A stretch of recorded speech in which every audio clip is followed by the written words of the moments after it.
College IDs could be used as identification at the polls, but only if universities are willing to make some changes. As it stands right now, those IDs do not meet the requirements. Cronkite News reporter Peter Gong reports on what would need to be done. Peter? The issue for the IDs to be acceptable, the student's address must be on the card, and that's not currently on any of the IDs at the 3 state universities.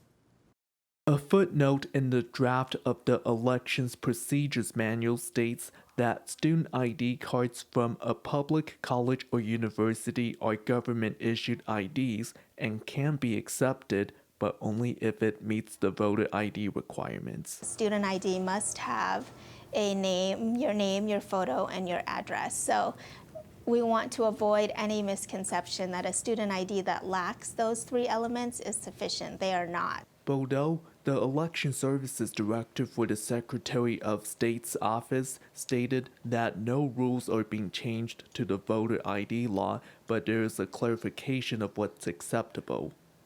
During the 2016 election, students waited long lines at the polling place. Many are advocating for student ID cards to be accepted for voting purposes. A lot of students who didn't have that driver's license are trying to figure out how you can mix and match these different documents and usually aren't super familiar with what is going to count. Right now, student ID cards from ASU, U of A, and NAU do not have addresses on them which would not meet the voter ID law criteria.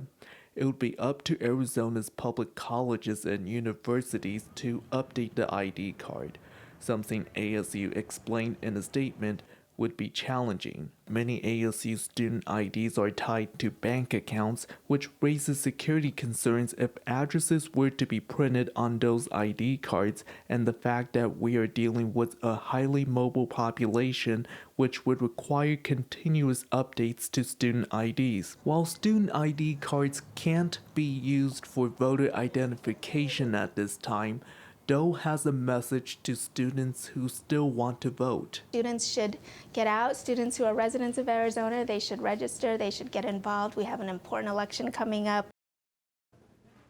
If you want to make sure you have the right documents to bring to the polls, you can go to azcleanelections.gov and go to the ID at the polls section to take the interactive quiz to determine if you have sufficient ID to vote this November. Live in the broadcast center, Peter Gong, Cronkite News.